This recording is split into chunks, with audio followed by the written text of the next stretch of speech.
Good afternoon, everyone. Uh, hey, am I audible? Online students, am I audible?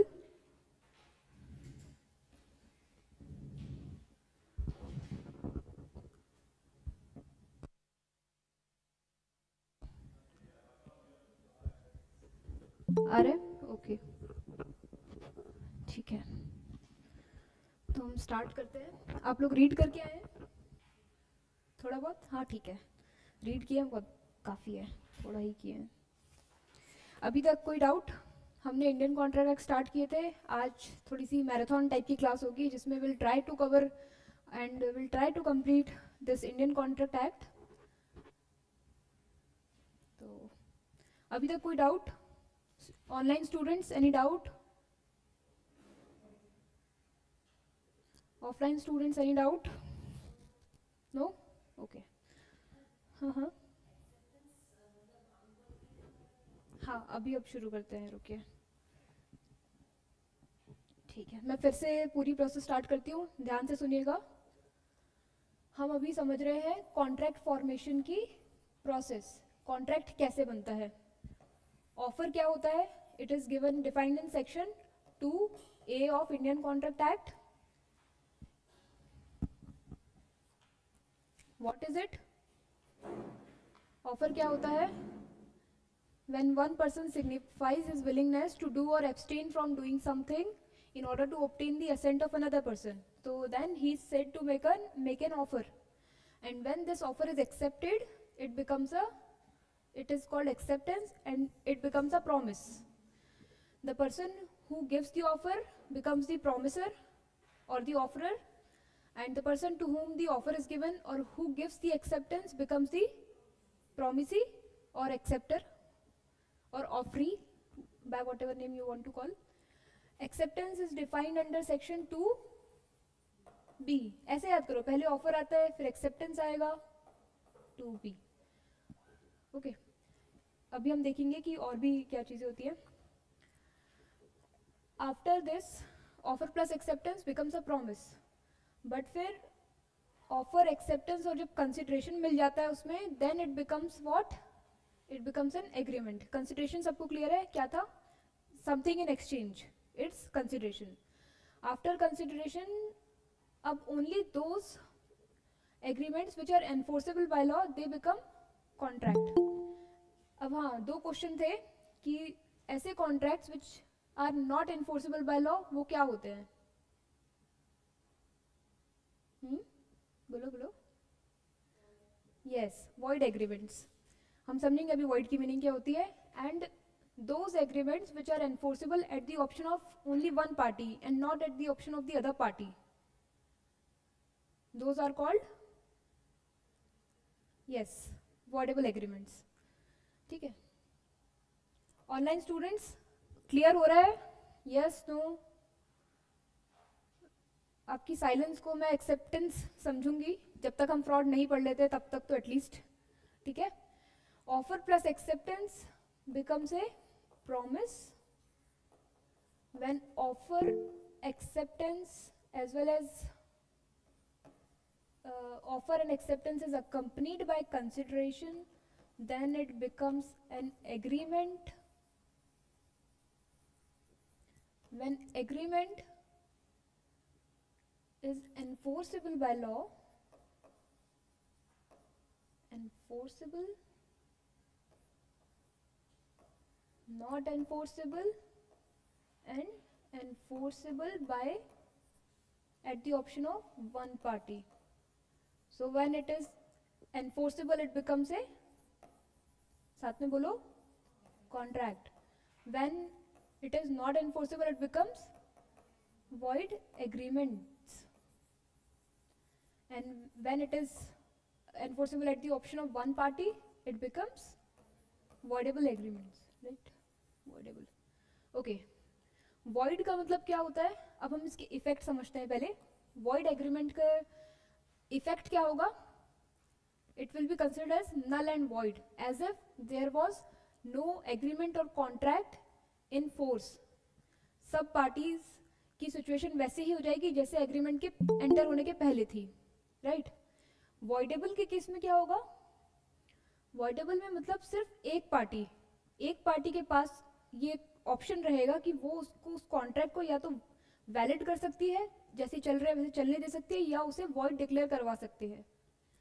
ये किस case में हो गए, हम पढ़ेंगे अभी कंसेंट के केस में। जब when consent is not free, then in certain cases, in some cases, just like coercion, आप लोगों ने सब पढ़े होंगे, coercion, undue influence, fraud and misrepresentation, only in these cases the contract becomes voidable at the option of the party whose consent was taken, was obtained due to coercion or is influenced by coercion, undue influence, fraud or misrepresentation, right? अभी तक clear है सब कुछ? अब इसमें आता है exam का क्वेश्चन। वो क्या होगा, वो पूछेंगे difference between void agreement and voidable agreement और वॉइडेबल कॉन्ट्रैक्ट्स। तो कैसे एक्सप्लेन करेंगे आप? जब भी देखो डिफरेंस बताने के, मैं आप लोग को थोड़ा एक दो चीज़ें बता देती हूँ। जब भी डिफरेंस वाला एग्जाम क्वेश्चन आएगा, हम लोग इजीली 2-3 तो अपने हिसाब से ही बना लेंगे।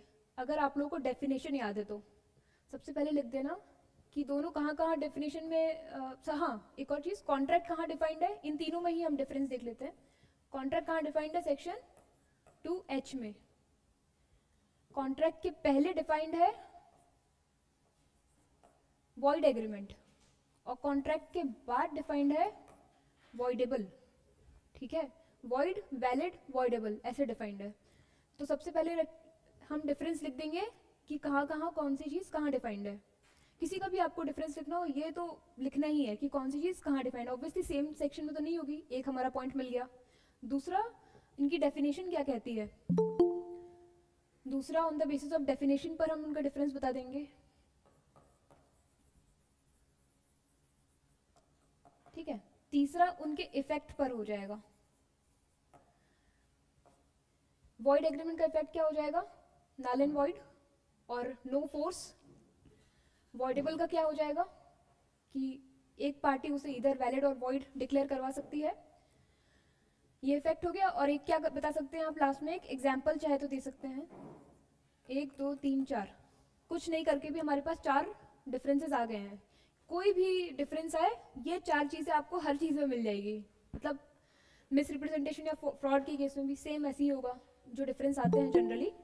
ठीक है, क्लियर है? आगे बढ़े। हाँ, हमने पढ़ लिया, एग्रीमेंट भी हो गया। रेसिप्रोकल प्रॉमिस एक और वर्ड आता है, एक होगा इनवैलिड और वॉइड। ओके, इनवैलिड मतलब होता है which is not valid. It may be due to many reasons. किस रीजन की वजह से हो सकता है कि या तो कॉन्ट्रैक्ट इनवैलिड हो गया है ड्यू टू वॉइड हो चुका था, वो वॉइड था, एग्रीमेंट था पहले से ही ऐसा वॉइड था। फॉर एग्जांपल कोई इम्पॉसिबल एग्रीमेंट था कि एन एग्रीमेंट, आप लोग ने एग्जाम्पल में पढ़ते होंगे कि an agreement to make 2 parallel lines meet. 2 parallel line कभी मिलेगी? नो, इन्फिनिटी में मिलेगी, वो अलग बात है। बट इम्पॉसिबल इवेंट है ये, इसके लिए अगर कोई एग्रीमेंट हो रहा है तो that will be void. Void की वजह से वो इनवैलिड हो गया है, राइट? दूसरा हो सकता है कि वो इनवैलिड ड्यू टू इलीगैलिटी हो सकता है। Person A enters into a contract with person B to kill person सी।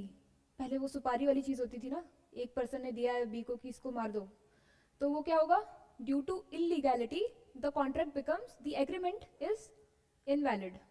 तो ये रीजन की वजह से एक एग्रीमेंट या कॉन्ट्रैक्ट इनवैलिड होगा। लेकिन वॉइड किस रीजन की वजह से होगा? वॉइड एग्रीमेंट्स वही होंगे जो कॉन्ट्रैक्ट एक्ट में डिफाइंड है।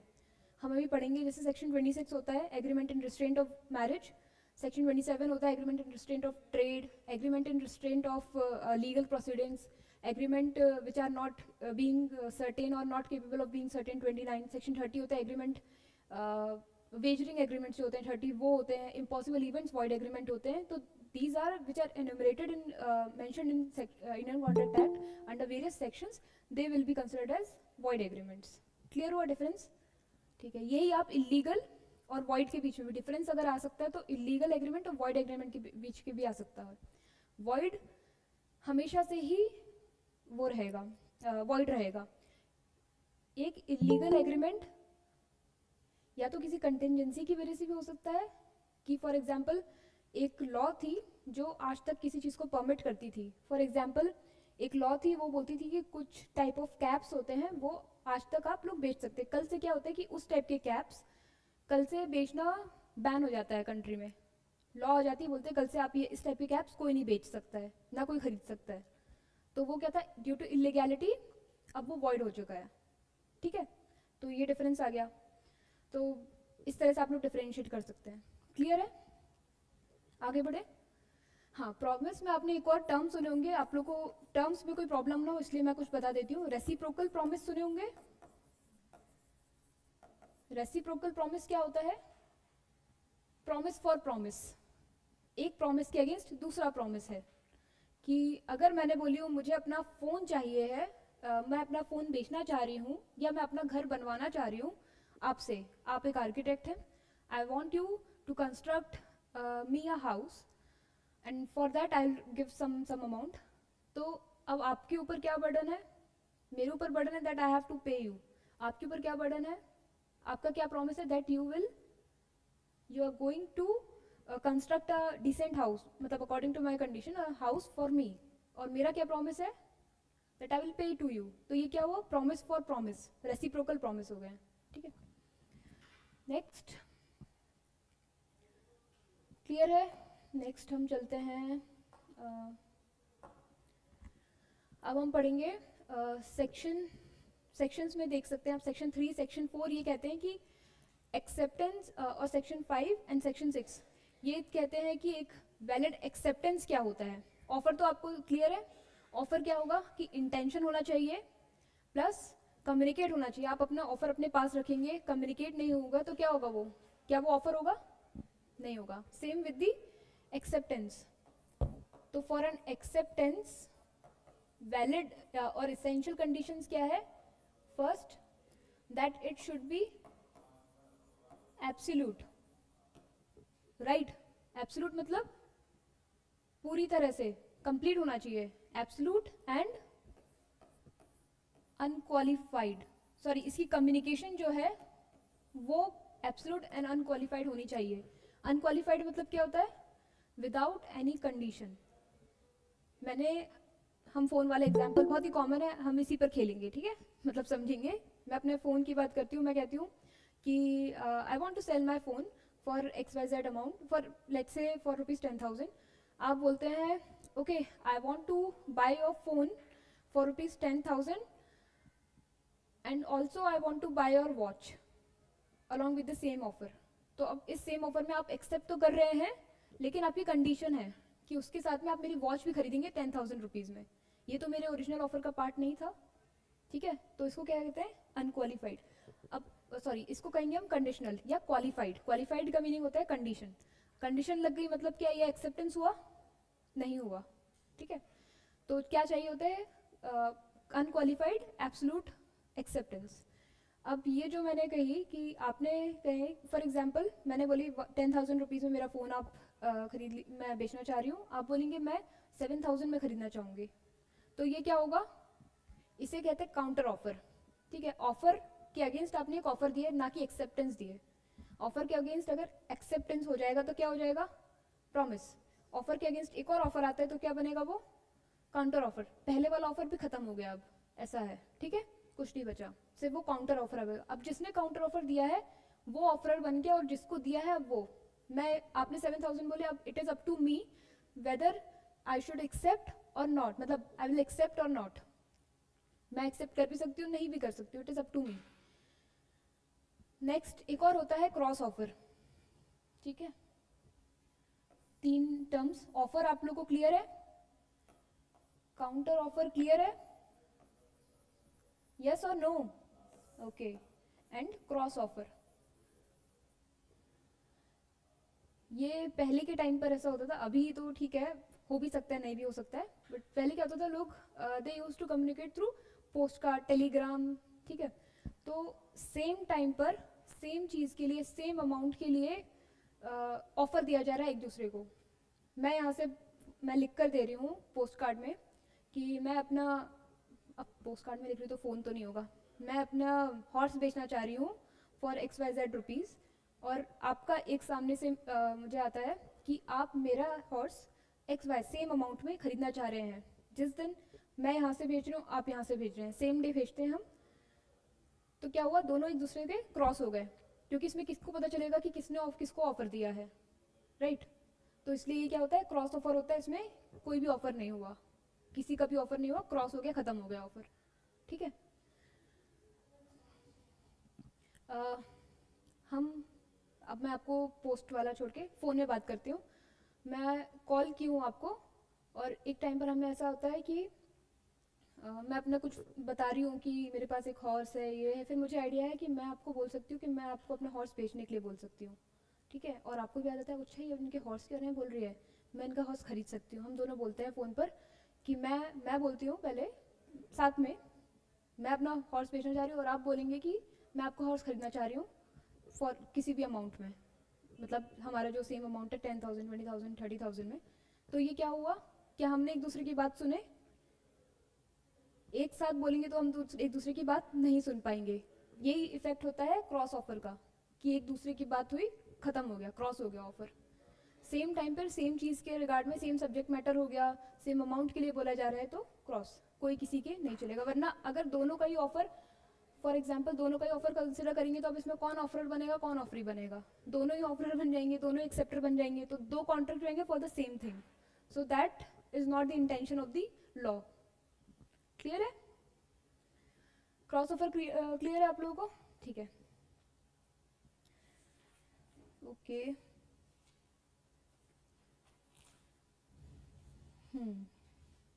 आप लोग को ये भी आइडिया है कि एक ऑफर जो होता है वो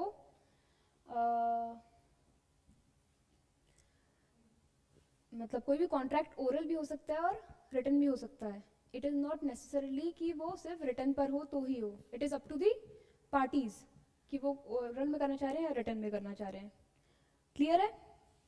ठीक है, आगे बढ़ते हैं हम। वॉइड एंड वॉइडेबल एग्रीमेंट्स आप लोग ने पढ़ लिए हैं, समझ गए हैं? हाँ, रिवोकेशन, ठीक है।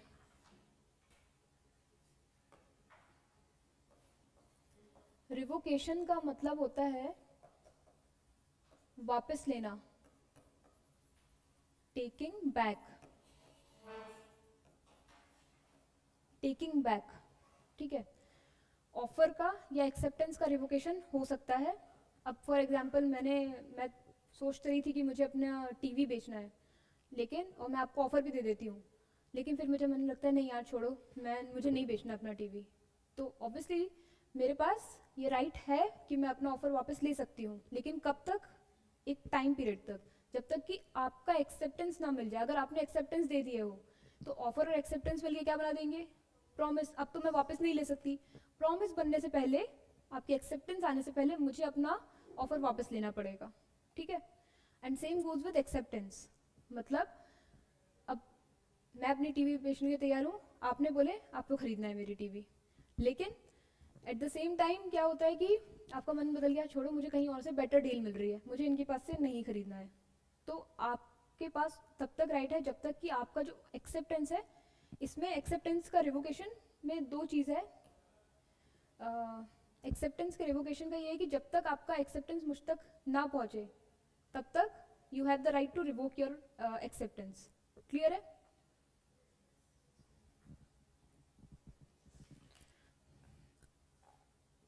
अब एक और चीज़ है, हम चैप्टर वाइज चलते हैं। वॉइड एंड वॉइडेबल एग्रीमेंट्स पढ़ते हैं कि बहुत type of from section void agreements की जैसे हम बात कर रहे थे, starting from section 23, 25, 26, 27, 28, 29, 30, 56, 36, these all are void agreements, ठीक है।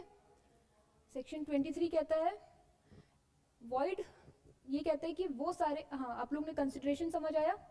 ऑब्जेक्ट होता है, एक मिनट इसके पहले हम आते हैं कि सेक्शन 10 एक इम्पॉर्टेंट है। जब भी आपसे पूछे कि कॉन्ट्रैक्ट क्या होता है, तो आपको सेक्शन 10 में there are certain essential elements that you have to explain। पहला आता है कि कॉन्ट्रैक्ट के लिए ज़रूरी है पार्टीज, ठीक है। कितनी पार्टीज चाहिए होगी? एटलीस्ट 2. तो पार्टीज चाहिए है. दूसरा है कैसी पार्टीज चाहिए हमें. यहाँ पर है कॉम्पिटेंट पार्टीज. कॉम्पिटेंसी कैसे डिसाइड होती है? 2 तरह से, एक्चुअली 3 तरह से कॉम्पिटेंसी की जब बात आएगी तो 3 रहेगा. पहला कि पार्टीज शुड बी मेजर मतलब अबव 18 ईयर्स ऑफ एज. ठीक है. They should be sound mind and not otherwise disqualified by law.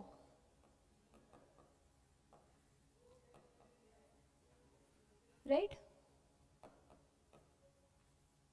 Major clear है आप लोगों को? क्या है मेजर? क्या होता है? इंडियन मेजोरिटी एक्ट 1875 है, जहां पर कहते हैं कि कोई भी पर्सन अगर 18 ईयर्स और उसके अबव है तो will be considered as major, और जो उनसे कम है that will be considered as minor for both male and female. Sound mind मतलब क्या होता है? साउंड माइंड की डेफिनेशन दी हुई है हमारे सेक्शन 12 में.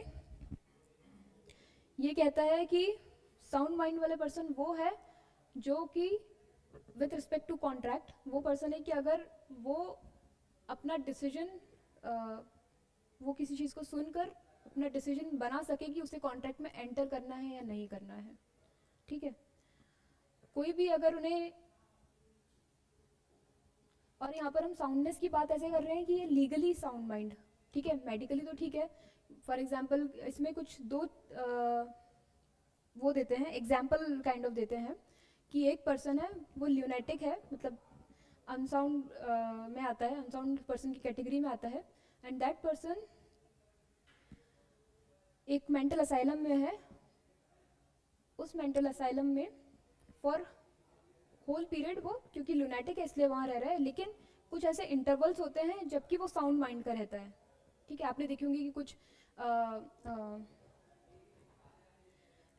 पेशेंट्स होते हैं जो मेमोरी जिनकी डिमेंशिया होता है, कुछ टाइम के लिए ऐसे होते हैं कि वेयर दे कैन मतलब they can identify the people, जो भी उनके द पीपल अराउंड देम. एक मिनट ना, let me just close the door. ठीक है. तो वैसे ही जो पर्सन है वो उसकी कुछ लूसिड पीरियड्स हैं कि जब वो समझ सकता है और एक capable of understanding and making a rational judgement.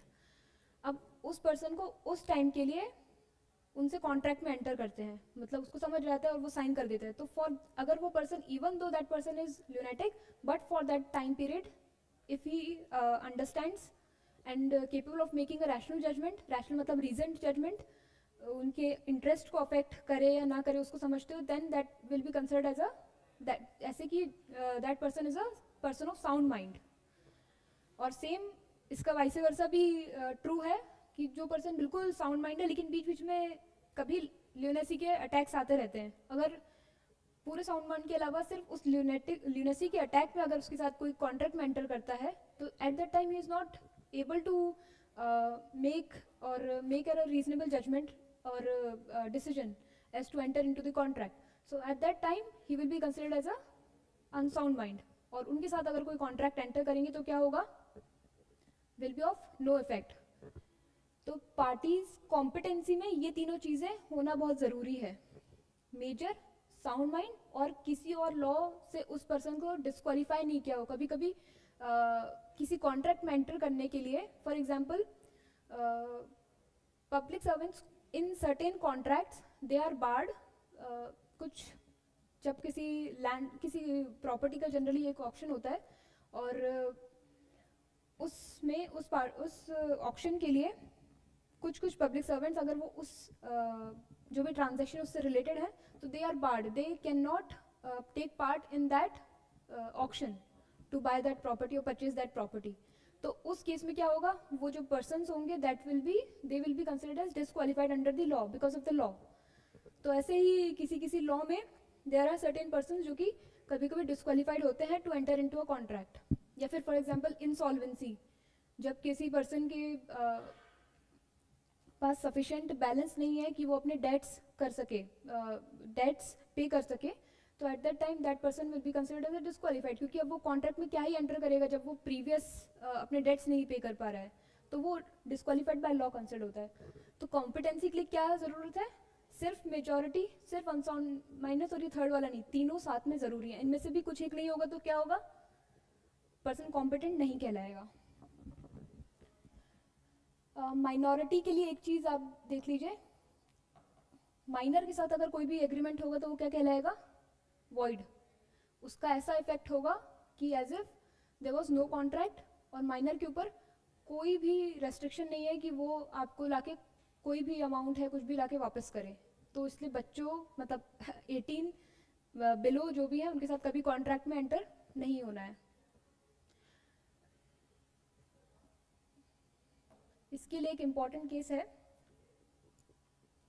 मैं बताती हूँ आप लोगों को केसेस अभी थोड़ी देर में। पहले एक मिनट, ठीक है, हम मेजर हो गए, ठीक है। नेक्स्ट है parties competent. Another essential condition is free consent of the parties. Parties की फ्री कंसेंट होनी चाहिए। फ्री कंसेंट मतलब क्या होता है? कंसेंट मतलब होता है कंसेंसस एड आइडम। इस वर्ड को याद रखिए आप लोग। ये आपके लीगल मैक्सिम्स में काम आएगा। क्या कर रहे हो? ठीक है, लीगल मैक्सिम्स में भी काम आएगा। इसका मतलब होता है agreeing on same thing in same sense, right? ये एक लीगल मैक्सिम भी हो गई। और कंसेंसस, अगर आपको कोई फ्री कंसेंट पे एक शॉर्ट नोट लिखना हो तो ये तो लिखना ही लिखना है कि it is based on consensus ad idem, that is agreeing on the same thing in same sense. आप किसी से कहते हैं कि आपकी कंसेंट, आप दोनों की कंसेंट है किसी चीज़ के लिए, तो उसका मतलब ये होता है कि आप जो दो पर्सन्स हैं वो लोग किसी भी एक चीज़ में सेम सेंस में समझ रहे हैं, आप दोनों का सेम इंटरप्रिटेशन हो रहा है, राइट? मैं बोलूँगी कि मैं I want to sell my white vehicle, ठीक है? अब मेरे पास वाइट व्हीकल, एक कार भी है और एक मेरे पास एक मोटरसाइकिल भी है, और मैं कह रही हूँ कि I want to sell my white vehicle. मेरे माइंड में क्या चीज़ है? I want to sell my car. आपके माइंड में क्या है? Bike, that motorcycle. तो क्या हमारा कंसेंसस एड आइडम हुआ? No, we are agreeing, we are not agreeing on the same thing, although in the same sense but not of the same thing, ठीक है? अब फ्री कंसेंट तो ये हो गया। अब फ्री कंसेंट की बात कैसे आएगी? कंसेंट कब फ्री होगी? कंसेंट का मतलब समझ आ गया सबको? फ्री कब होगी consent? When consent is not caused by coercion, undue influence, ये तो आपने पढ़े होंगे ना पहले, मिस रिप्रेजेंटेशन, बताने की जरूरत है, fraud and mistake,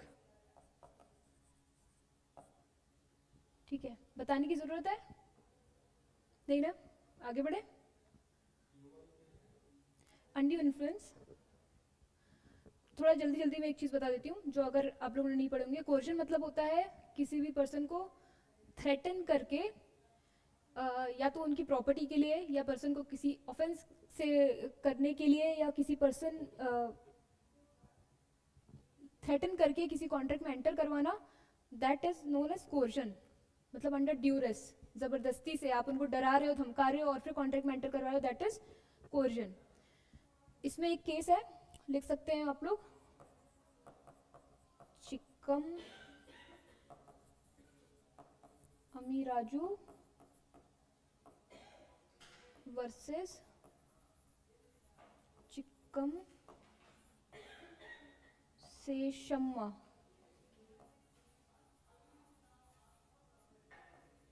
alright, Chikkam Amiraju versus Chikkam Seshamma. इस केस में क्या हुआ था कि a person, a man, he was threatening his wife that he will commit suicide if the property is not named in his name.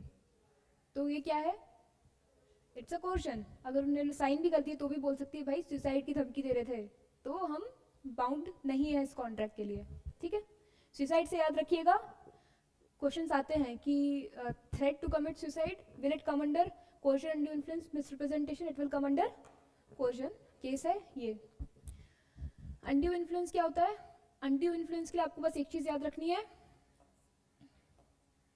फाइड्यूशियरी relationship होना चाहिए लोगों के बीच में। ये क्या है? मतलब between those persons who are having relationship of trust, जैसे कि कौन? Lawyer and client, doctor and patient, master and teacher. इन सब के बीच में क्या होता है? It is a relationship of trust. तो कोई ऐसा person who is in the capacity of, who is capable of, who is situated in such a position that such person can utilize his position in such a way to dominate the will of other. Obviously एक teacher अपने students की will को dominate कर सकते हैं ना?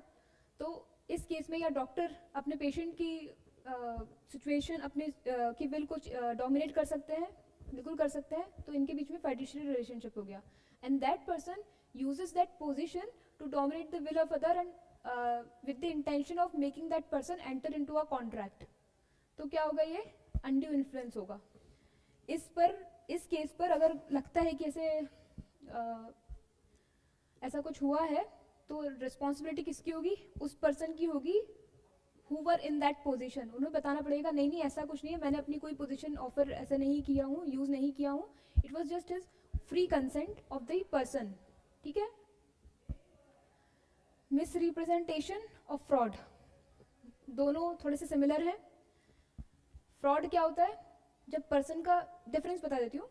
Fraud क्या होता है? जब पर्सन का इंटेंशन ही स्टार्टिंग से रॉन्ग है कि उन्हें कॉन्ट्रैक्ट परफॉर्म ही नहीं करना है, या फिर कोई ऐसे काम करके करना है जो कि any other act fitted to be deceive, जिससे वो चाहते हैं कि मैं दूसरे पर्सन की कंसेंट ले लूँ, तो क्या होगा? ये फ्रॉड में आएगा। ठीक है? मैं बोलती हूँ कि मेरे पास एक फैक्ट्री है, ये यहाँ पर जो भी एग्जाम्पल होते हैं, ठीक है, ऑल आर फिक्शनल, इसको रियल लाइफ में कोई समझने की ज़रूरत नहीं है। मेरे पास एक फैक्ट्री सच में नहीं है, एक फैक्ट्री है जिसमें 1000 टन्स ऑफ ऑयल, फैक्ट्री में ऑयल कैसे बनेगा? ओके, क्लोथ्स बनते हैं, टन्स भी नहीं, मतलब पर डे मैं कहती हूँ कि 10 lakhs क्लोथ्स, टी शर्ट्स बनती है मेरी फैक्ट्री में। ठीक है? ओके, इसमें कुछ लगा देना चाहिए, है ना? ठीक है। और ये मैं क्यों बोल रही हूँ? सो दैट यू कैन, मैं आपकी बिल को अफेक्ट कर सकूँ और मैं आपसे अपनी फैक्ट्री को खरीदने के लिए आपको एक तरह से आपकी कंसेंट में ले सकूँ। ठीक है? लेकिन अब मैं आपको देती हूँ ऑफर, आपको लगता है हाँ भाई 10 lakhs 1 million क्लोथ्स बन रहे हैं, अच्छी फैक्ट्री होगी, अच्छी चलती होगी, बढ़िया बात है, आप खरीद लेते हैं। बाद में क्या पता चलता है? मुझे पता था कि मेरी फैक्ट्री में ओनली 1 lakh बनती है क्लोथ्स, नॉट 10 lakhs। तो क्या हुआ इस केस में? मुझे पता था और मैंने ये क्योंकि just for you to make you enter into a contract. क्या हुआ? ये फ्रॉड हुआ। ठीक है? मिसरिप्रेजेंटेशन क्या होता है? मिसरिप्रेजेंटेशन में इनोसेंट इंटेंशन है, ये बात याद रखिएगा कि पर्सन का इंटेंशन खराब नहीं है, इट्स जस्ट कि सर्कमस्टेंसेस की वजह से कुछ ऐसा हो जाता है कि जहां पर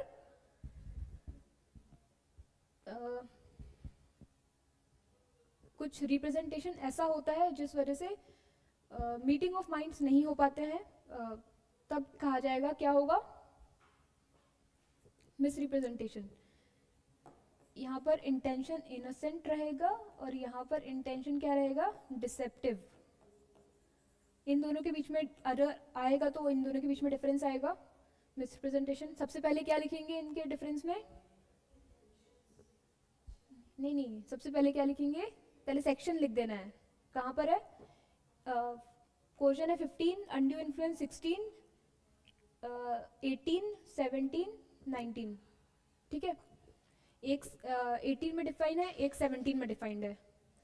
अनदर थिंग, दोनों की डेफिनेशन लिख देना थोड़े थोड़े अपने वर्ड्स में। फिर नेक्स्ट क्या होगा? एक में इनोसेंट इंटेंशन है, एक में फ्रॉडुलेंट या डिसेप्टिव इंटेंशन है। इफेक्ट क्या होगा? फ्रॉड में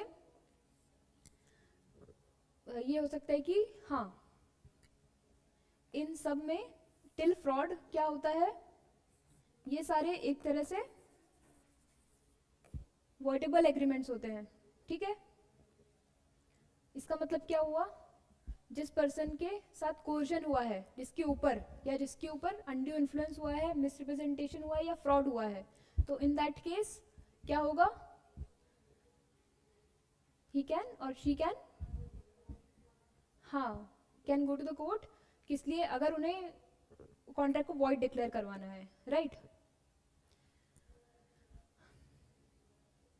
फ्रॉड में कॉम्पनसेशन भी मांग सकते हैं, मिसरिप्रेजेंटेशन में डिपेंड करेगा, ठीक है, क्योंकि फ्रॉड में दिख रहा है कि भाई पर्सन के इंटेंशंस पहले से ही फ्रॉडुलेंट थे। अभी तक मैंने फ्रॉड तक बताई हूँ, मिस्टेक में मैंने नहीं बोली हूँ कि वॉइडेबल होगा या नहीं होगा, ठीक है। मिस्टेक में थोड़ा सा डिफरेंट चीज़ें चलती हैं। मिस्टेक दो तरह की होती है, एक फैक्ट की होती है, एक लॉ की होती है। मिस्टेक मतलब वही मिस्टेक जो आप समझ रहे हैं, मिस्टेक मतलब गलतियाँ, ठीक है।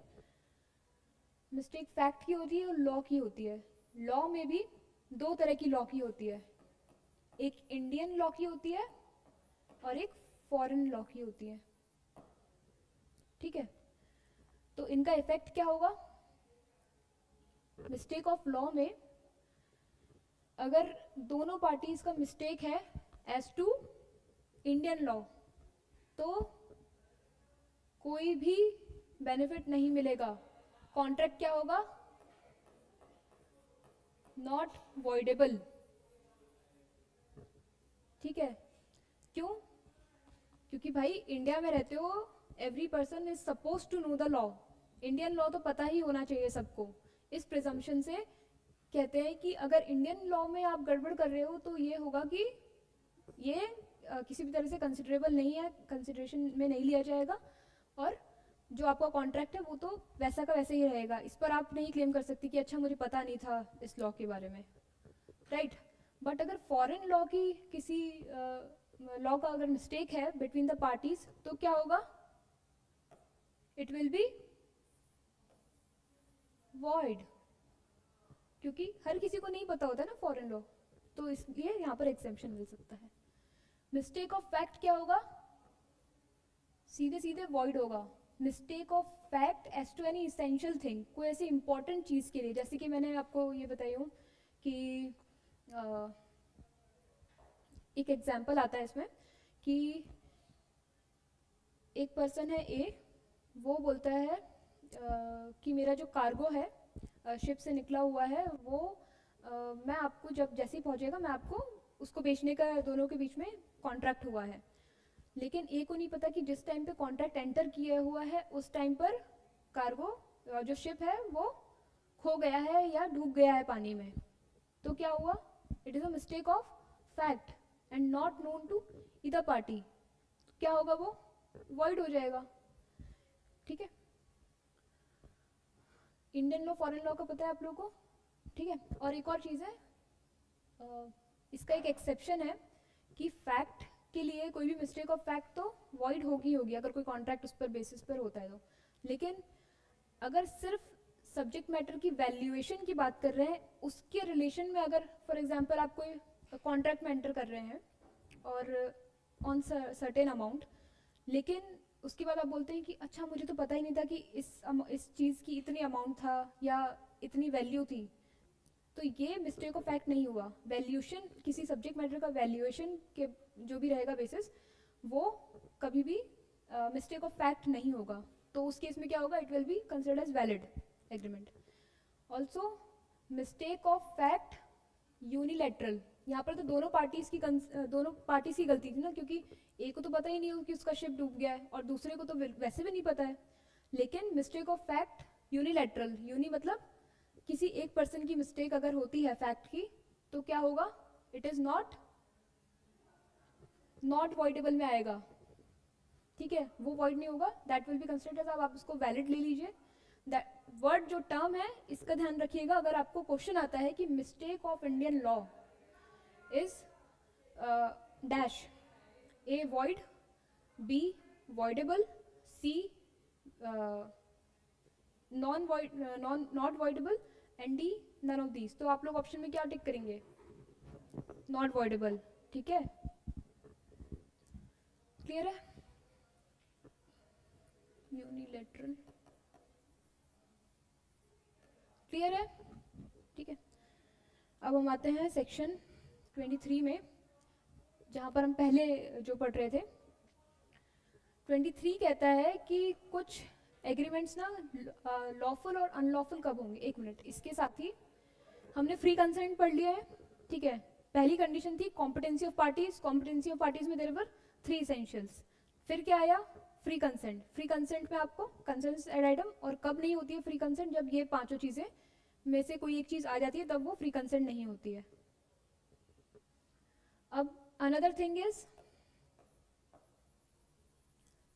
Lawful consideration. कंसिडरेशन पता है आप लोगों को, कंसिडरेशन एंड ऑब्जेक्ट. थर्ड जो एसेंशियल है कॉन्ट्रैक्ट का under section 10 is lawful consideration and object. Consideration और जो ऑब्जेक्ट होता है पार्टीज का, that must be lawful. Object क्या होता है, ऑब्जेक्ट होता है इज द अल्टीमेट एम जो कॉन्ट्रैक्ट से अचीव होगा, दैट शुड बी लॉफुल. ठीक है,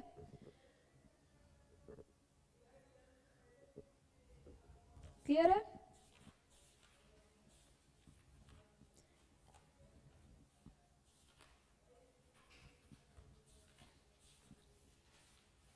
ठीक है,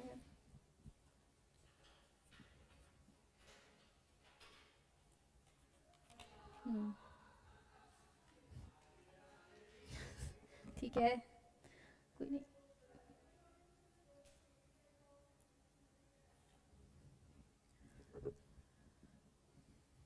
फोर्थ कंडीशन होगी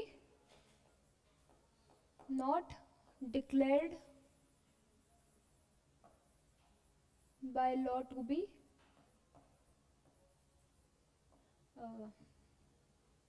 not declared by law to be prohibited, या ऐसा ही कुछ. ठीक है, पहली क्या होगी कंडीशन, कॉन्ट्रैक्ट की, वैलिड कॉन्ट्रैक्ट के लिए. हाँ, competency of parties. Competency of parties में क्या क्या चीजें चाहिए होती है, and not otherwise disqualified by law. Second is, ठीक है, फ्री कंसेंट मतलब क्या होता है, इसमें क्या क्या आएगा. ठीक है, ये तो कंसेंट की डेफिनेशन होगी. और इन्फ्लुएंस, इन्फ्लुएंस, इन्फ्लुएंस, मिस्टेक, ये सब चीजें नहीं होगी, otherwise it will be considered as a vitiated consent. Next, and not expressly declare to be void. इसको हटा दीजिए, कहीं से भी ये वॉइड डिक्लेयर ना हुआ हो. लॉफुल कंसिडरेशन और ऑब्जेक्ट के लिए हम जा रहे हैं अभी सेक्शन 23 में पढ़ने कि इसका मतलब क्या होता है. एक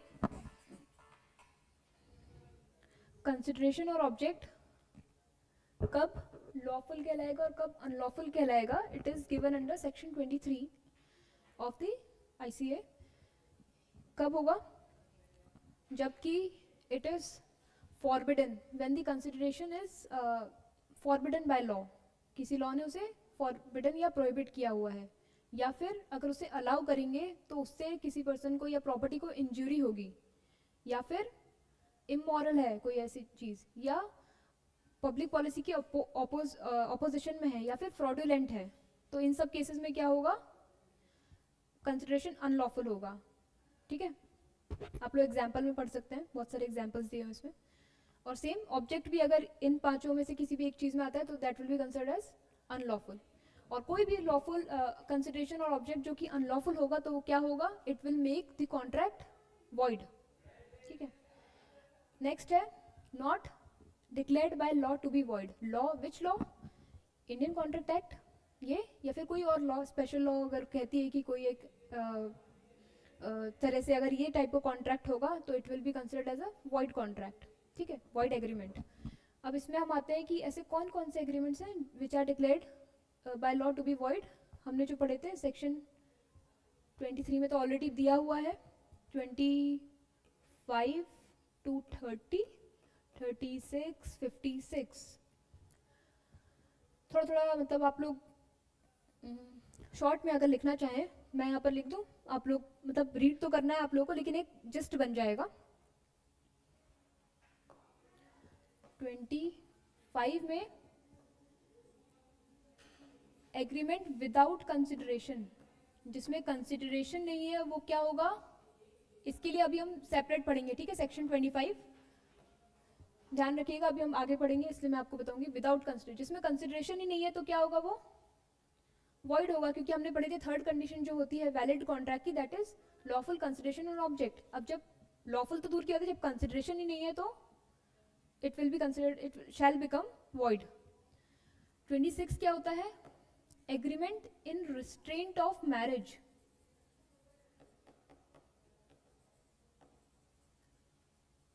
is void. Restraint of marriage मतलब कि अगर किसी को शादी से रोकने के लिए अगर कोई कॉन्ट्रैक्ट में एंटर होते हैं, किसकी शादी, लेकिन अदर देन माइनर।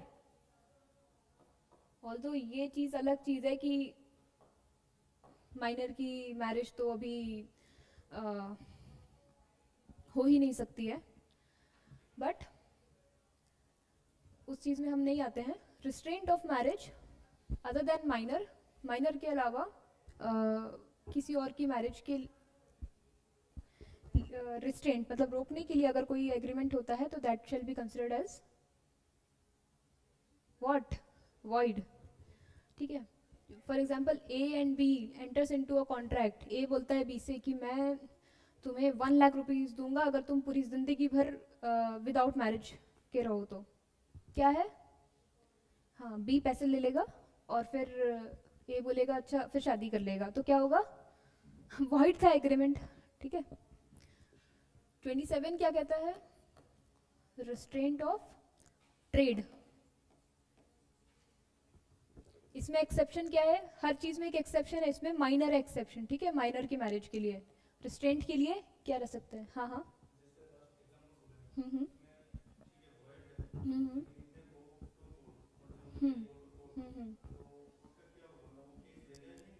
नहीं नहीं नहीं नहीं, कोर्ट लेंगे, कोर्ट के पास केस आएगा, वो बोलेंगे अच्छा वॉइड एग्रीमेंट था, इन्होंने पैसे का एक्सचेंज हुआ है, तो इसके लिए हम एक आते हैं सेक्शन 65 में इंडियन कॉन्ट्रैक्ट एक्ट का। वो कहते हैं कि अगर कोई भी ऐसा वॉइड एग्रीमेंट है जिसके बीच में किसी एक पार्टी को बेनिफिट हुआ है तो इट इज़ बाउंड टू वापस करने के लिए बाउंड है। वापस नहीं, वापस तो करना पड़ेगा ना पैसे, ऐसा माना जाएगा कि दोनों पार्टीज के बीच में कोई कॉन्ट्रैक्ट नहीं था।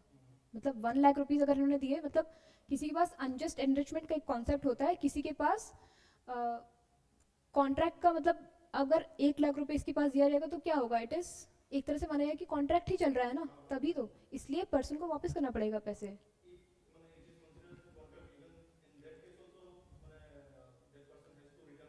No no no, why would that be considered as a contract, it is a void agreement ना, कि रिस्ट्रेंट ऑफ मैरिज।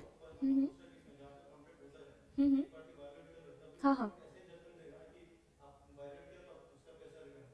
वायलेट पे, वायलेशन पे हम आएंगे, उसे कहते हैं ब्रीच ऑफ कॉन्ट्रैक्ट, वो अभी लास्ट में आते हैं बहुत सारे, क्योंकि it is not the only thing, compensation is not the only remedy, there are other remedies also. तो अगर अभी आंसर चाहिए तो मैं, ठीक है ओके।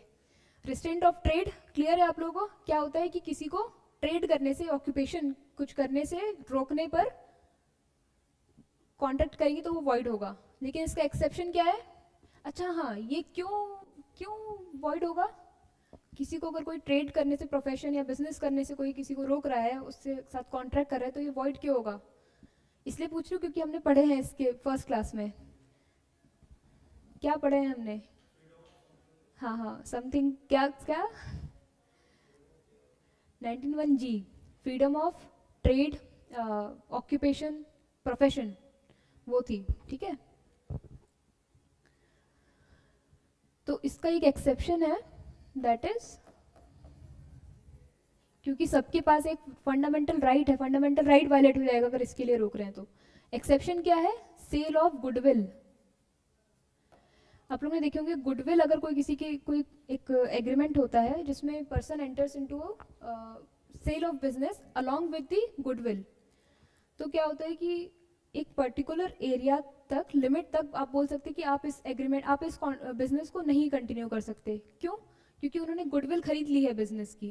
क्योंकि अगर सेम आएगा तो फिर क्या होगा, कंपटीशन होगा, ठीक है। तो इसलिए लोग गुडविल भी खरीद लेते हैं, प्रोवाइडेड दैट जो लिमिट होती है ना वो होनी चाहिए। ऐसा नहीं कि यहाँ पर XYZ नाम की एक स्वीट शॉप है, आप लोग जानते हैं कौन सी स्वीट शॉप है, जो बहुत फेमस है दुलियाजान की।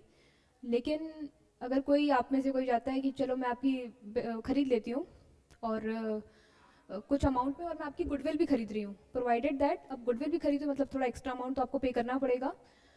लेकिन आप जो ये गुड बिजनेस है ना, इज इन दैट नेम, इस पर्टिकुलर नेम पे, और सेम बिजनेस ना XYZ स्वीट शॉप को आप दुलियाजान के अंदर आप नहीं चला सकते, ठीक है। दुलियाजान छोटा है, तो अब ये कोर्ट पे रहेगा कि ये जो लिमिट है ये सही है या नहीं है, ठीक है। ठीक है, अब ठीक है नहीं चलाएंगे, इतना पैसे दे चुके हैं आपको, आप दुलियाजान के बाहर कर लीजिए, नाहरकटिया में कर सकते हैं, टेंका खात में कर सकते हैं, वहाँ खोल सकते हैं, इट इज़ रीजनेबल लिमिट्स है, ठीक है। तो सेल ऑफ गुडविल एक एक्सेप्शन है। 28 क्या होता है? Restraint of legal proceedings. Okay, मुझसे बोलने से पहले ही सर ने लीगल बोल दिया, ठीक है। रिस्ट्रेंट ऑफ लीगल प्रोसीडिंग्स, ये क्या होता है कि किसी को कोर्ट जाने से रोकने पर, या टाइम पीरियड है अगर किसी केस को फाइल करने का 3 साल, आप उसको कॉन्ट्रैक्ट में एंटर करके 2 साल कर दिए, तो क्या होगा, ये आप किसी के राइट, ये एक इनहेरेंट राइट है कि पर्सन किसी कॉन्ट्रैक्ट के वायलेशन पे या किसी राइट के वायलेशन के लिए कहाँ जा सकता है, कोर्ट जा सकता है। एक चीज़ है ये, आप लोग कहीं ऐसा एक नोटबुक में ना आप अपने लॉ में एक ऐसा पेज बना लीजिए, मैं बीच बीच में कुछ कुछ चीज़ें आपको बताती रहूँगी एक्स्ट्रा नॉलेज के लिए, आप लोग के लिए, क्या पता कब क्या आ जाए, ठीक है। एग्जाम में एक चीज़ होती है उबी जस इबी, ये लीगल मैक्सिम है, उबी जस इबी रेमेडियम। इसका मतलब क्या होता है? Where there is a right there is a remedy.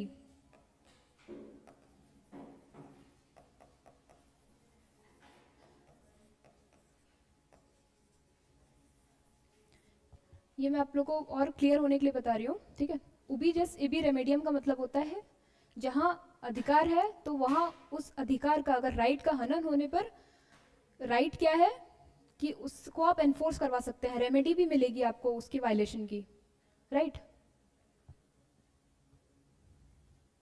Where there is a right there is a remedy, ठीक है। हमने ये क्यों समझे? क्योंकि सब जब ये है, मतलब राइट है तो रेमेडी भी है, तो सेम अगर कोई कॉन्ट्रैक्ट है या कोई भी राइट है किसी का, और वो अगर टूट जाता है, वायलेट हो जाता है या इन्फ्रिंज किया जाता है किसी के द्वारा, तो that person has the right to go to the for remedy. Remedy के लिए कहाँ जाएंगे? कोर्ट के पास जाएंगे। अब कोई कॉन्ट्रैक्ट में एंटर कर रहा है to stop that remedy, to go that, to make that person, to stop that person from going to court, मतलब उस रेमेडी को रोक रहा है, तो क्या होगा? उनके राइट का वायलेशन होगा, इस वाले राइट का वायलेशन होगा, तो ये भी क्या है? वॉइड है। लेकिन इसका एक्सेप्शन है एक, आर्बिट्रेशन। आर्बिट्रेशन कैसे है? जब पार्टीज आर्बिट्रेशन में वो आर्बिट्रेशन क्लॉज रखती है, जब पार्टीज अपने कॉन्ट्रैक्ट में, तो वो बोलती है कि हमारे बीच के जो डिस्प्यूट्स होंगे ना, that will be decided only by the, decided only through an arbitration proceeding and not by the any court. Court का जुरिस्डिक्शन हटा कर लोग आर्बिट्रेशन में कहते हैं सोनली, क्योंकि आर्बिट्रेशन की प्रोसीडिंग्स क्या होती है? It is binding. आर्बिट्रेशन के डिसीजन को क्या कहते हैं?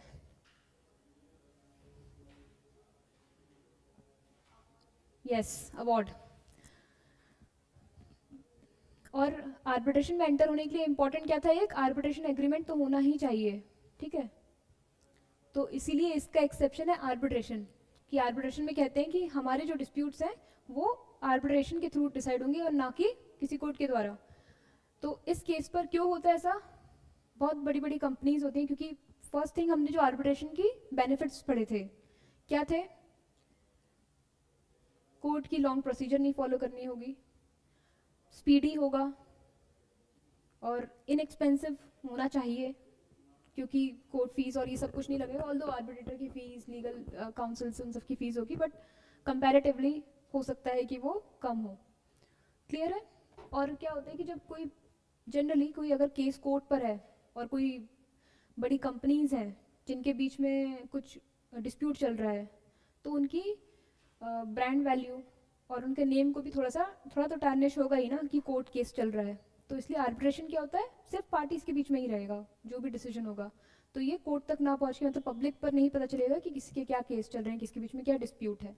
तो थोड़ा प्रिवेसी के लिए भी पार्टीज, जो बड़ी बड़ी पार्टीज हैं कॉन्ट्रैक्ट्स में जो एंटर होते हैं आजकल, उनमें सब में आर्बिट्रेशन क्लॉज लगा देते हैं। ठीक है, क्लियर है?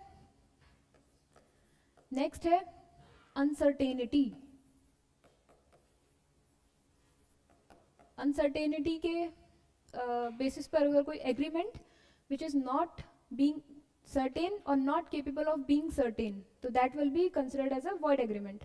कैसे कि अब मेरे पास नहीं है, लेकिन आप समझ लीजिए कि मेरे पास एक तेल की शॉप है, ठीक है, और मेरे पास बहुत सारे ऑयल्स रहते हैं, मस्टर्ड ऑयल है, कोकोनट ऑयल है, क्रूड ऑयल भी है मेरे पास।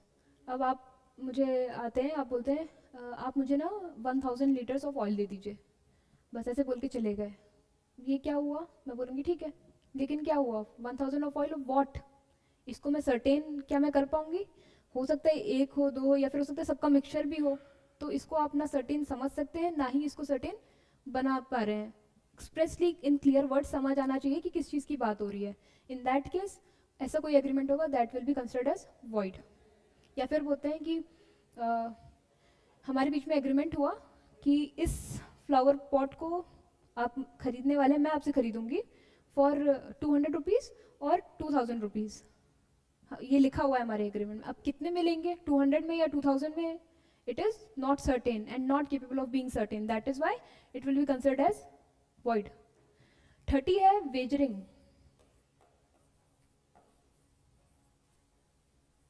Wagering agreement is also void agreement. Wagering क्या होता है?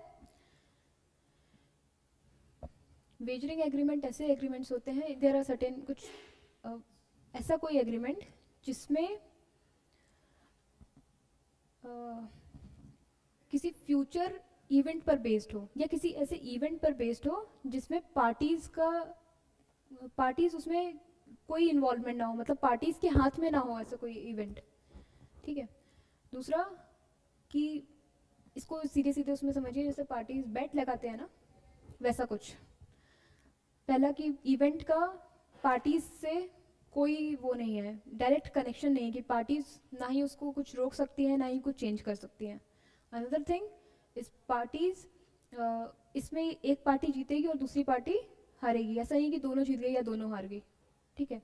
तीसरी चीज़ कि किसी फ्यूचर पर भी हो सकता है, किसी फ्यूचर इवेंट पर भी हो सकता है, पास्ट इवेंट पर भी हो सकता है।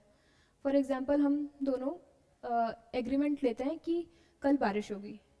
ये इवेंट क्या हमारे हाथ में है? नहीं है।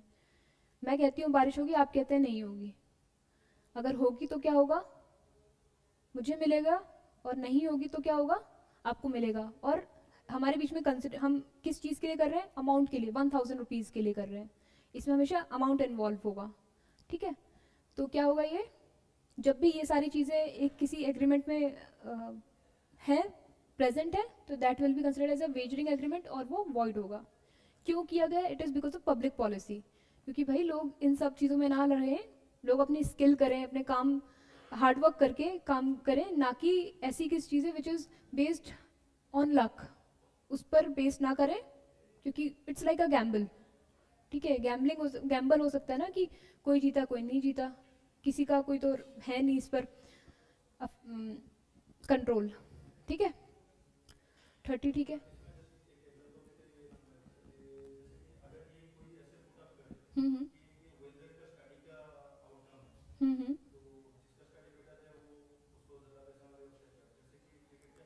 ठीक है। हम्म हम्म हम्म यस। अभी तो यस, नॉलेज का टेस्ट है, राइट।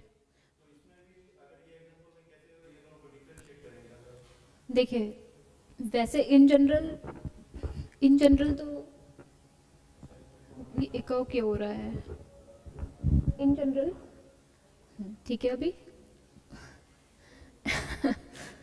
ठीक है। वैसे तो ये वेजरिंग एग्रीमेंट पर ही आएगा। क्या?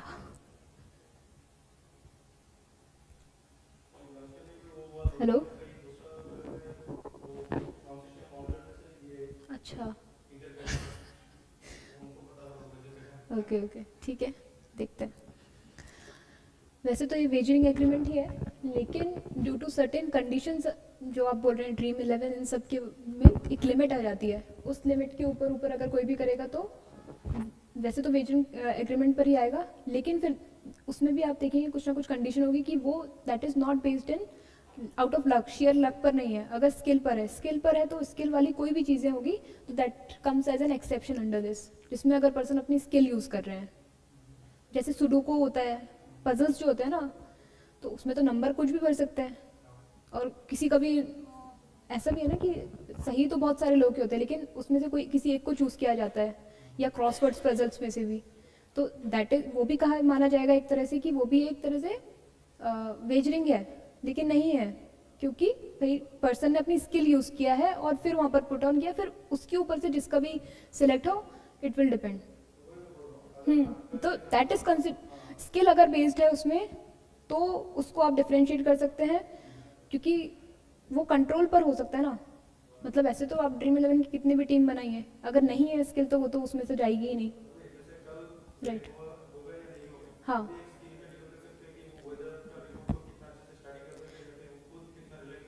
फिर दैट विल डिपेंड, अगर स्किल पर वो बेस्ड है तो ठीक है, नहीं वो तो हम फ़ोन पे भी देख कर सकते हैं। ठीक है।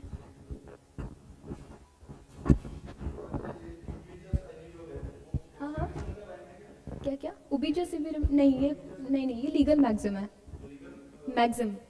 मतलब जो आपने 1.7 में बहुत सारी लीगल मैगजीन दी हुई है, जैसे कंसेंसस एडेडम, ऐसे ही दी हुई है, इन सब की कुछ कुछ मीनिंग होती है जो हर जगह एप्लीकेबल होती है, ठीक है।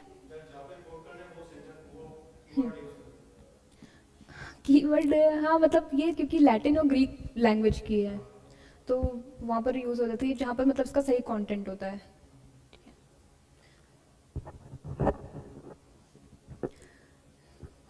56, ये इम्पॉसिबल, 36 एंड 56 ये बात करता है इम्पॉसिबल इवेंट्स की या इम्पॉसिबल एग्रीमेंट्स की, मतलब an agreement to do an impossible act, it will be a void agreement. I am entering into a contract with you that I will, uh, unless and until I am Usain Bolt, कि I will run 50 kilometers in 40 minutes. Is it possible? Humanly possible है 50 kilometres 40 minutes में? भाई मैं अगर marathon runner भी नहीं हूँ, कुछ भी नहीं हूँ, एक सिंपल सी वॉक भी कभी कभी करती हूँ, ऐसे कोई पर्सन है, तो एक नॉर्मल ह्यूमन बीइंग के लिए 50 kilometres what let's say in 20 minutes, it is not humanly possible. तो मैं अगर ये कॉन्ट्रैक्ट करती हूँ तो ये क्या होगा, it is an impossible agreement, just like two parallel lines, they can not meet unless हम इन्फिनिटी उसकी बात ना कर रहे हो, ठीक है। तो ऐसे कोई एग्रीमेंट में एंटर करना which is based on an impossible event, तो that will be considered as a void agreement, ठीक है। ये 56 कहता है, और 36 कंटिंजेंट कॉन्ट्रैक्ट्स की बात करते हैं बेसिकली, वो हम पढ़ेंगे आगे क्या होता है। क्लियर है?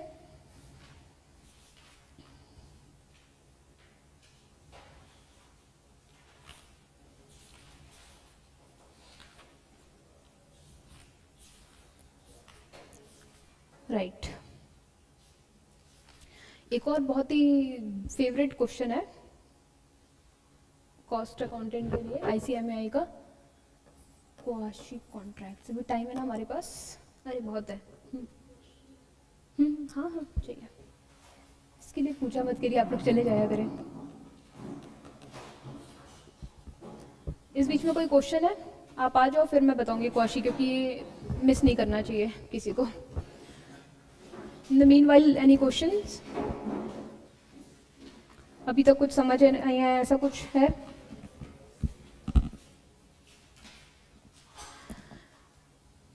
और आप सबको रीड करना है ये सब, ठीक है? एक छोटा सा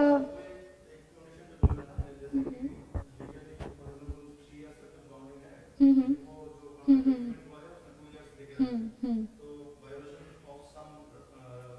हम्म हम्म राइट.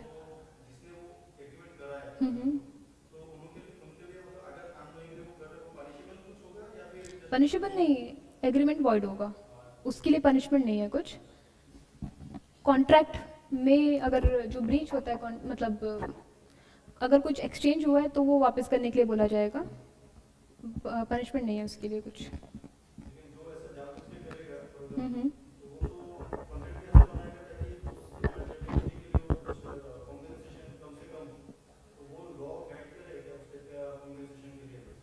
फिर वो डिपेंड करेगा कि पर्सन को कितना लॉस हुआ है, तो उस पर डिपेंड करेगा.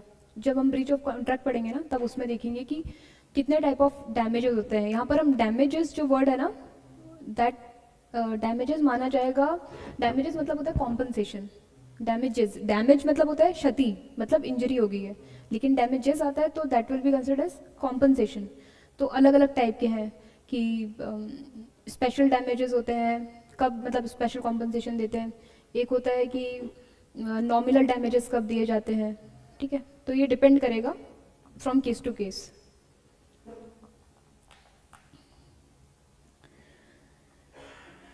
एक ई कॉन्ट्रैक्ट का छोटा सा मैं आपको बता देती हूँ. ई कॉन्ट्रैक्ट्स क्या होता है? E means electronic contracts. Contract which is entered through the medium of electronically और through the medium of internet. कैसे होता है? आप सब लोग ऑनलाइन शॉपिंग करते हैं, ठीक है? आपने ऑनलाइन एक ऑर्डर प्लेस किए, थोड़ा टाइम रहता है कि वो ऑर्डर को प्रोसेस करते हैं वहाँ पर. और फिर फॉर एग्जांपल स्विगी में या जोमेटो में आप देखते होंगे कि एक ऑफ़र है, आपने ऑफ़र एज एन आपने एक ऑर्डर दिए हैं, प्लेस किए, 60 सेकेंड्स का आपको टाइम मिलता है रिवोक करने के लिए. नहीं किए तो एक्सेप्टेंस. और ये it depends on restaurants also कि वो उन्हें भी एक्सेप्ट करना है तो वो करना चाहेंगे, अदरवाइज कभी कभी एक्सेप्ट नहीं भी करते हैं.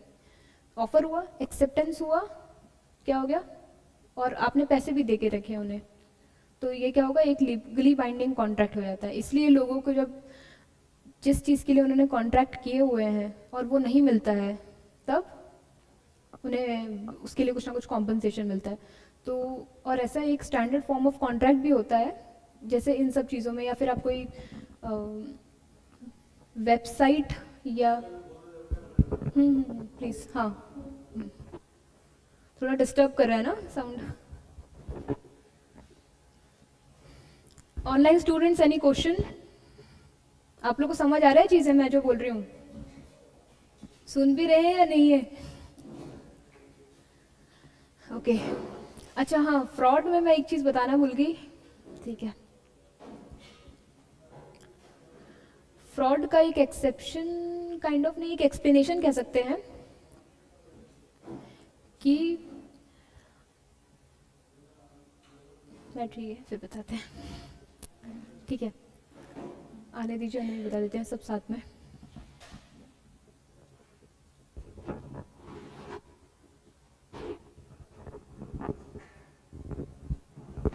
Hello check, hello check. But अभी तो नहीं करा. हेलो, अभी भी हो रहा है, अभी थोड़ा कम हुआ है, ठीक है? हेलो हेलो हेलो, एको हो रहा है सर.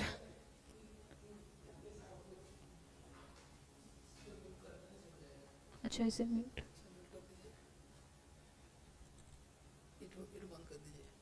हेलो, अभी भी आ रहा है सर, एको हो रहा है अभी. हेलो, हाँ अभी ठीक है. एको हो रहा है क्या?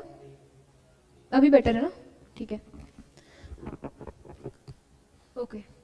फ्रॉड में एक कॉन्सेप्ट रह गया था, वो समझ लेते हैं, अब फिर होने लगा ना एको। ठीक है, can you please close the door, thank you.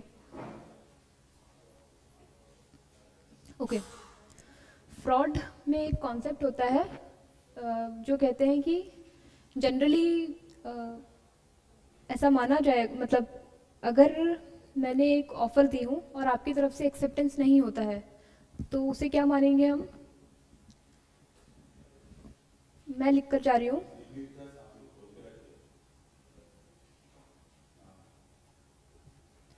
एको हो रहा है, ठीक है। तो फ्रॉड में एक चीज़ है, वो कहता है कि silence does not amount to acceptance. अगर मैंने लिख कर दी हूँ कि मैं अपना एक ऑफ़र दे रही हूँ आपको और मैं लिख रही हूँ अगर आपको ऑफ़र नहीं आता है तो मैं मानूंगी आपने कुछ नहीं बोले, इसका मतलब I take that as a yes. नहीं, ऐसा नहीं चलेगा आपको क्योंकि एब्सोल्यूट अनक्वालिफाइड चीज़ें कम्युनिकेट भी करनी पड़ेगी। एक्सेप्टेंस का सबसे इंपॉर्टेंट चीज़ क्या है? कम्युनिकेशन। एब्सोल्यूट अनक्वालिफाइड तो बाद में आएगा, पहले क्या है? Communication is important. तो इसीलिए फ्रॉड में एक चीज़ है कि silence does not amount to speech या एक्सेप्टेंस। लेकिन इसके भी दो एक्सेप्शन है, वो ये है कि अनलेस कि किसी पर्सन की ड्यूटी थी, unless there was a duty to speak, या फिर the silence in itself is equivalent to speech. अब इसमें कैसे एग्जाम्पल होगा? मुझे पता है कि जो मेरी कार है वो खराब, एक तरह से खराब है, ठीक है, और मैं आपको ऑफ़र देती हूँ, आप एक्सेप्ट भी कर लेते हैं और आप मुझसे बोलते हैं कि अगर आप कुछ नहीं बोल रहे हैं, अगर आप आश्वासन देते हैं, आप शांत रहते हैं, तो मैं समझूंगी कि आपकी जो कार है वो सही है, ठीक है। तो क्या होगा इस केस में? इस केस में क्या होगा कि आपने मुझसे पूछे कि साइलेंस, अगर आप कुछ नहीं बोलेंगे इसके बारे में तो मैं समझूंगा कि आपकी जो कार है वो ठीक है, इन गुड कंडीशन है। तो यहाँ पर मेरी ड्यूटी बनती है ना बताना कि भाई मेरी जो कार है कुछ प्रॉब्लम है इसमें, क्योंकि आपने पूछे हुए हैं। सॉरी,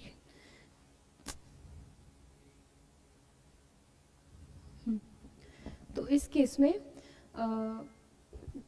मेरी it was my duty to tell you that there was some defect in my car और इन माय व्हीकल, ठीक है। अगर इस केस में मैं साइलेंट रहती हूँ तो क्या माना जाएगा? Now it will be considered as a fraud, क्योंकि यहाँ पर मेरी ड्यूटी थी, ठीक है। अब या फिर आप ये कर सकते हैं कि मेरी साइलेंस ही माना गया कि मैंने हाँ बोल दी हूँ, कि क्योंकि मैंने नहीं बताई आपको एक्टिवली कि there was problem in my car, ठीक है। तो इस केस में साइलेंस कब becomes, when silence become acceptance, ठीक है। जैसे मैं आप लोगों से पूछती हूँ कि आप लोगों को सब समझ आ गया है, तो कोई कुछ नहीं बोलता है, तो मैं उसको समझ लेती हूँ एक्सेप्टेंस, ठीक है। वैसे मुझे बोलना चाहिए कि अगर आप लोग कुछ नहीं बोलेंगे तो मैं समझ लूँगी कि आपको सब समझ आ रहा है। अभी भी सब समझ आ रहा है? अच्छा, मैं समझ रही हूँ कि आपको सब समझ आ रहा है। अगर किसी को कुछ डाउट है तो आप क्वेश्चन पूछ सकते हैं। अभी भी कुछ नहीं आया? अभी आपकी ड्यूटी थी यहाँ पर बोलना कि नहीं मुझे नहीं आया समझ में। अब आपने अपना राइट खो चुका है। ठीक है, क्लियर है? फ्रॉड में क्योंकि किसी भी चीज़ में अगर एक्सेप्शन है तो वो लोगों को जो क्वेश्चन प्रिपेयर करते हैं ना उनके लिए बहुत ही उन्हें लगता है अरे वाह इसमें एक्सेप्शन है, चलो यही पूछते हैं, तो उनकी फेवरेट चीज़ बन जाती है। तो जब जब जिस चीज़ में एक्सेप्शन है उन चीज़ों को तो कभी मत छोड़ो, ठीक है। प्रोबेबल क्वेश्चन की बात करिए। हाँ, अब हम आते हैं कॉशी कॉन्ट्रैक्ट्स में। Will try to complete in with in 13 minutes, let's see हो पता नहीं। कॉशी कॉन्ट्रैक्ट्स, ओके, हमने कॉन्ट्रैक्ट्स पढ़ लिए हैं। क्या होता है? Any agreement enforceable by law is a contract, ठीक है। लेकिन कुछ कॉन्ट्रैक्ट्स ऐसे होते हैं जहाँ पर ऑफर एक्सेप्टेंस नहीं होता है, उसे लॉ प्रिज्यूम करती है।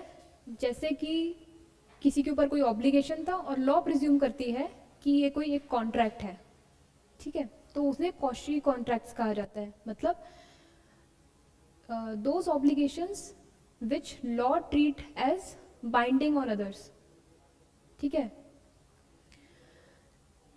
सच्ची में ये कॉन्ट्रैक्ट नहीं है, क्योंकि उसमें क्या हो चाहिए नहीं है, उसमें ऑफर एंड एक्सेप्टेंस नहीं है पार्टीज का, लेकिन लॉ उसे ट्रीट करती है एज ए कॉन्ट्रैक्ट, तो उन्हें कहा जाता है quasi contract. Presumed by law and treated by law as a contract, quasi contract बन गया. ठीक है, ये कहाँ से कहाँ तक, ये बहुत ही इंपॉर्टेंट है क्योंकि ये बहुत पूछा जाता है. सेक्शन 68 से सेक्शन 72 तक इंडियन कॉन्ट्रैक्ट एक्ट में इसके प्रोविजंस हैं.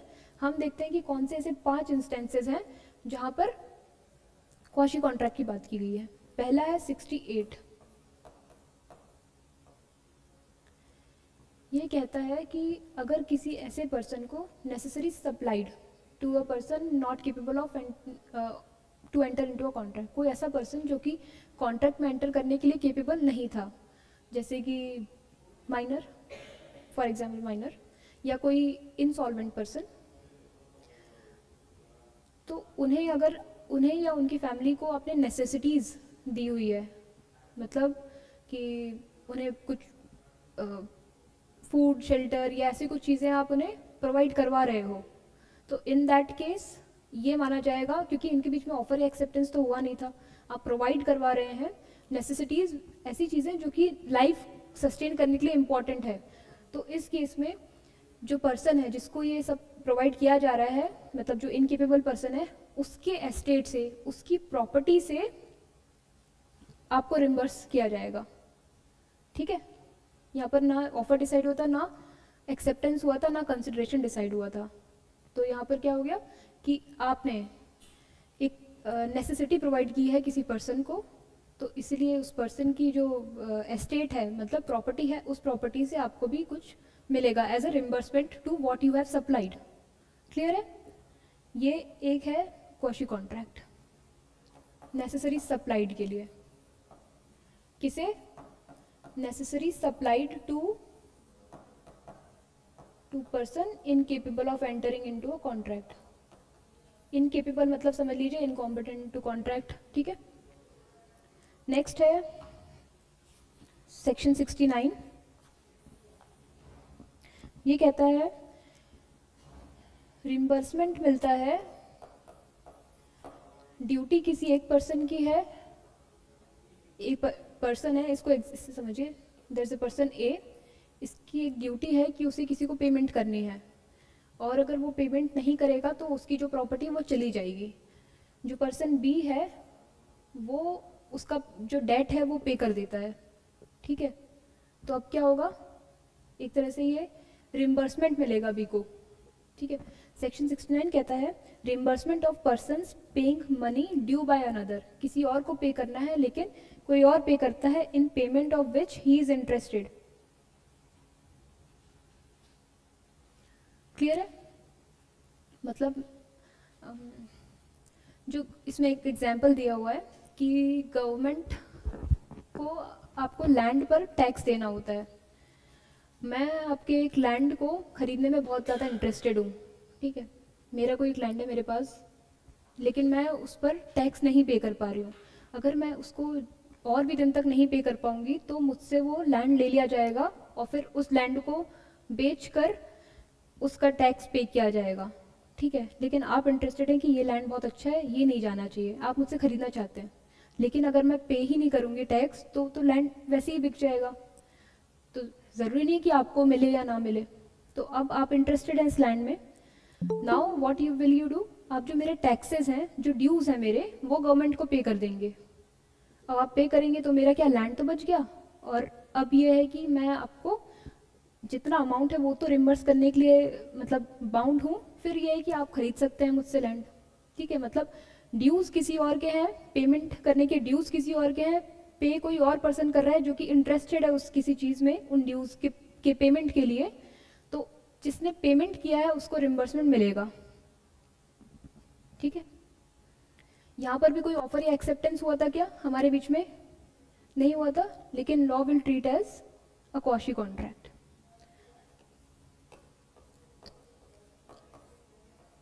Section 70 gratuitous non gratuitous act की बात करता है। नॉन ग्रेटिशुअस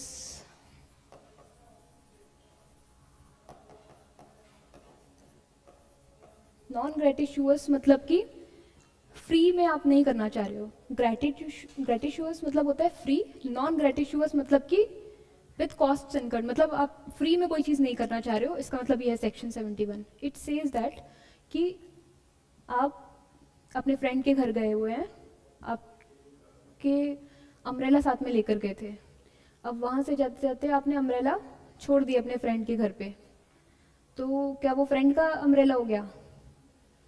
नहीं, आपका ही अम्ब्रेला है। अब आपका फ्रेंड या तो वो अम्ब्रेला आपको वापस करेगा या तो उसका अमाउंट वापस करेगा, तो वैसे ही अम्ब्रेला लाके आपको वापस करेगा। यहाँ पर एग्रीमेंट तो नहीं हुआ था, क्योंकि आपका इंटेंशन नहीं था कि आप वहाँ जाके छोड़ कर आ जाएं, उसे देख कर आ जाएं। ऐसे ही चलो अम्ब्रेला तो अलग बात है, आप गए हैं वहाँ पर स्वीट्स लेकर गए हैं अपने घर के लिए, लेकिन अपने फ्रेंड के घर में छोड़ कर आ गए। अब क्या है, उन्हें लगा कि अरे वाह स्वीट्स आए हैं, चलो खा लेना चाहिए, उन्होंने कंज्यूम कर लिए। अब क्या होगा?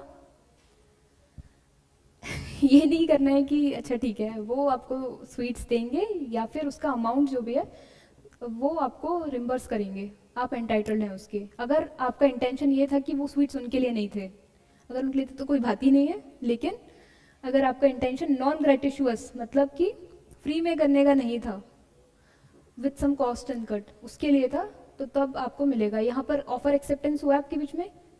नहीं हुआ है, but law will treat as. क्यों? ये सारी चीज़ें पब्लिक पॉलिसी के बेसिस पर और जनरल डे टू डे जो ट्रांजेक्शन्स होते रहते हैं उसमें ईज करने के लिए ये सारे कॉन्ट्रैक्ट्स बनाए गए हैं। इन्हें एज अ कॉन्ट्रैक्ट ट्रीट करते हैं लॉ, इक्विटी के लिए। सेक्शन 71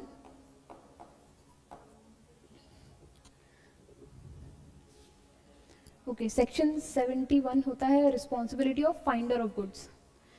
मैं रास्ते में जा रही हूँ और मुझे रास्ते में एक बहुत ही वैल्यूएबल रिंग मिल जाती है। तो क्या हुआ, जिसे मिली वो फाइंडर ऑफ गुड्स कहलाता है। चीज़ मिली है फाइंडर ऑफ गुड्स, अब मैं उसे उठा लेती हूँ और फिर मैं उसको पॉकेट में रखती हूँ और मैं अपने घर चली जाती हूँ। ये सही ठीक है कि नहीं है? ठीक है कि नहीं है? ये नहीं है। क्या करना चाहिए मुझे? मुझे उसे, उसके जो रियल ओनर है उसे फाइंड करना चाहिए। तो इसमें कहते हैं कि जो रिस्पॉन्सिबिलिटी जो फाइंडर ऑफ गुड्स है उसकी सेम रिस्पॉन्सिबिलिटी है एज दैट ऑफ अ बेली।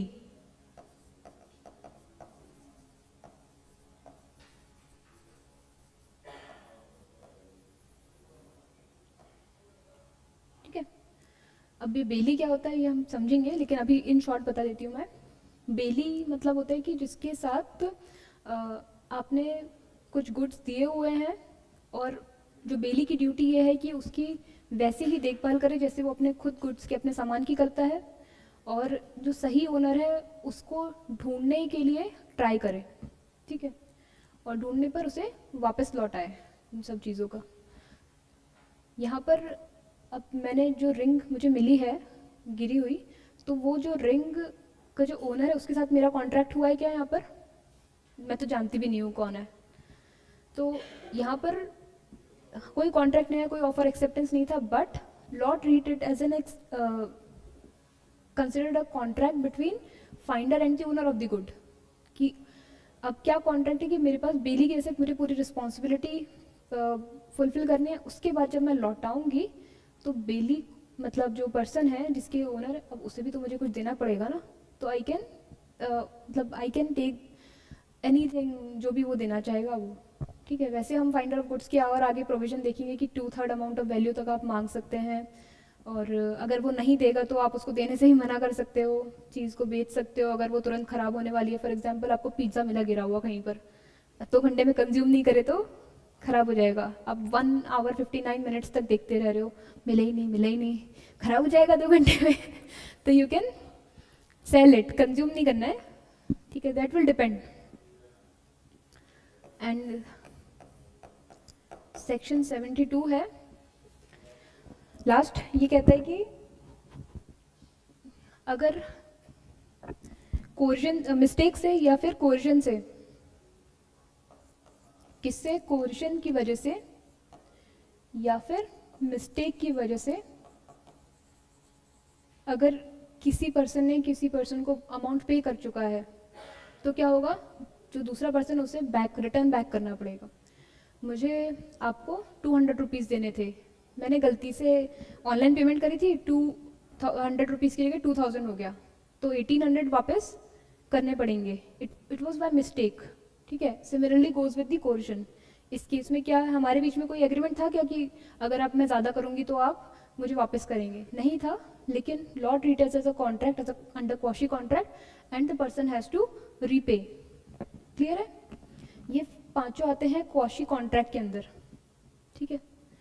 एक बार और पढ़िएगा, अगर कोई डाउट होगा तो मुझसे पूछ सकते हैं। अभी तक जो हमने पढ़े हैं, इसके आगे अब हम स्पेशल टाइप्स ऑफ कॉन्ट्रैक्ट पढ़ेंगे। पढ़कर अभी आइएगा, contract of bailment, contract of guarantee, agency and indemnity और कंटिंजेंट कॉन्ट्रैक्ट्स।